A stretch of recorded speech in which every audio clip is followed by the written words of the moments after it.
Hi everybody, welcome back to the channel. Another video for you. This time another one in the Mike Lambo series of games. Ghosts of the Jungle, a solitaire war game. So Mike has been producing a few different games of late. He's now got 4 in the series. Fields of Normandy, which I have myself, Battles of Normandy, Ghosts of the Jungle, and also Battles of Medieval Britain, which is another one I'm looking at. Fields of Normandy, as you'll see from one of my earlier videos I've already reviewed, and was fantastic. Little book solitaire game. You can see that the book for the new game is slightly bigger.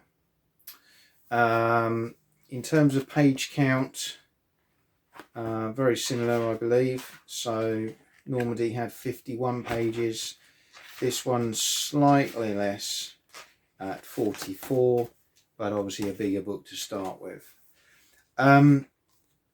Just want to talk about this one. Slightly different approach. Very similar in terms of everything you need is on the one page for the missions concerned, which affects all your dice rolling and what happens. Your maps are a little bit bigger, and they're squares rather than hexagons, and movement is vertically or horizontally, but no diagonal movement in this one. But you have got a very large map to play with there, 5 by 7 I believe in terms of square count, and they're all very similar. Production values, excellent. I like the black style that he takes, and very clear, concise layout, lovely fonts, nice examples of play and graphics. You know, again, it on the face of it looks to be very well put together. There are 12 scenarios in this game, and as I say, it's a very different type of game. In Normandy, you were using a unit of troops to complete missions. Yes, you are in this, but you are using an SAS unit of 4 men.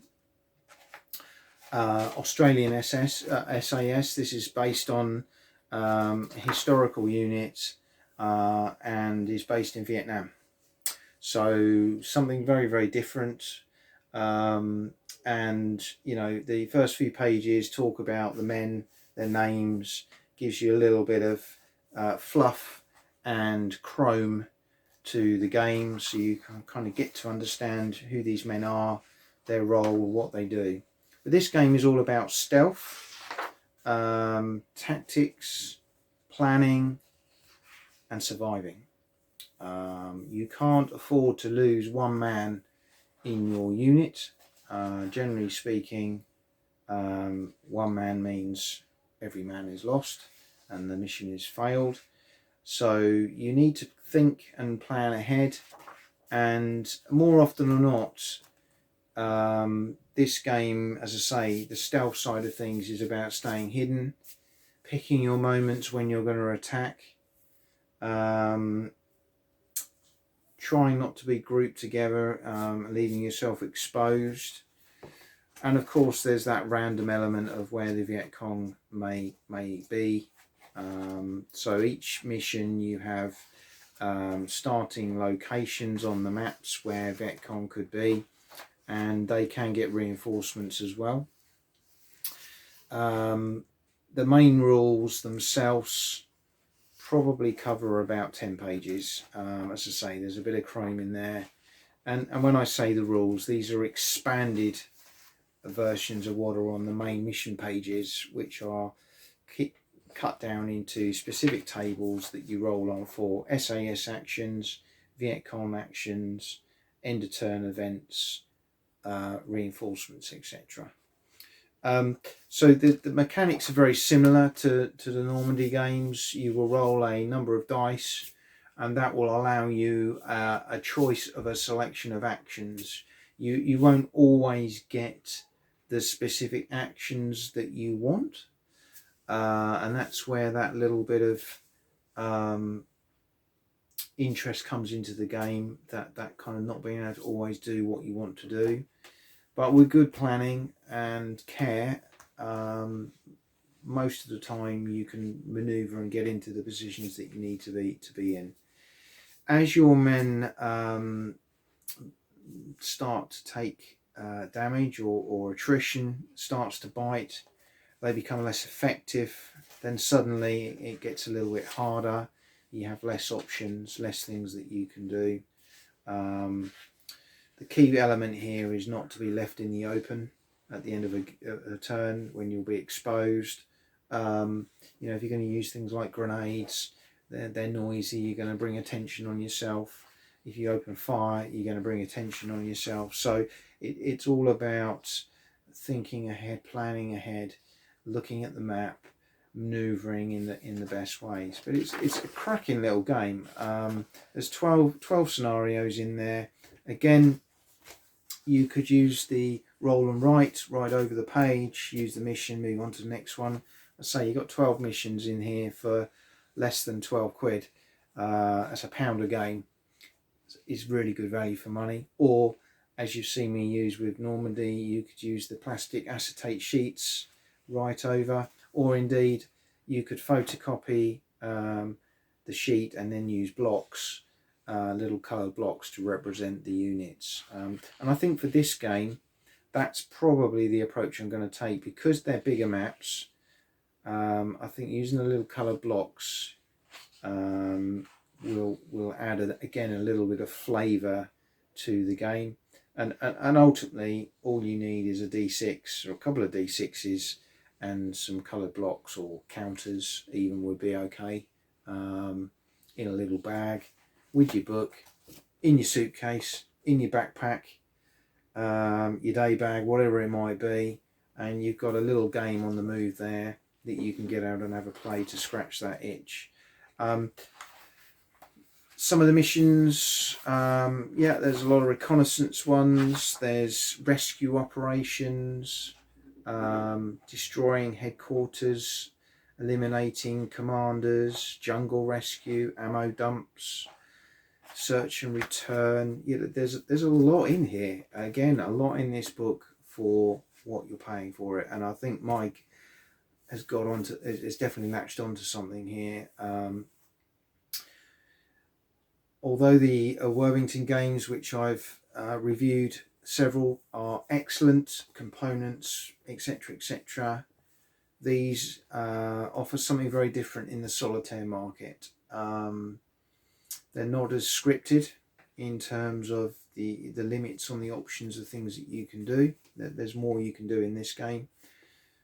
The price point is about half what it is on those games, to be fair. And I'm hoping Mike's going to bring more out. I'm quite interested in the medieval battles. I'm possibly going to have a look at that one as well. But I think he's definitely got himself a winning combination there, if you're looking for something that you can play in 20 minutes, half an hour, without much in the way of setup and things like that. But yeah, you know, for some people maybe this will be a little bit too basic for them. And that's fine, but I think there's some very clever nuances in the game, strategic decisions, tactical decisions. For me as a gamer, that appeals. I think that's quite nice, and it's not quite so asymmetric as maybe the other solitaire book games that I've looked at. As I say, it's a little bit more tactical in terms of the decisions that you make and the impact that it has on the wider game. And with this, you're trying to keep everybody alive. You know, you can't throw your men in and expect to accept the attrition that may come from that. So overall, big thumbs up for these. I think they're great. I think brilliantly pitched for the new gamer as well. So anyone watching this who's not really done gaming, or certainly wargaming to any great degree, this is a really good starting point. Low cost point. You've got 12 great little games in there. It's an interesting period as well. It's a different kind of subject, you know, around Vietnam in terms of the patrols and reconnaissance and stealth in the jungle. Get out there and buy a copy, support Mike. Hopefully he'll bring some more interesting scenarios and types of game to the market in due course. But keep an eye out for his games, and I hope that's given you a good flavour of Ghosts of the Jungle. One to support and get out there and purchase for your bookshelf. Hope you've enjoyed this video. Thank you again to all my subscribers for your continued support and positive feedback. And if you're new to the channel, please click on the box to subscribe. Your support is really appreciated, and I hope to bring you more new material very, very soon. Bye for now.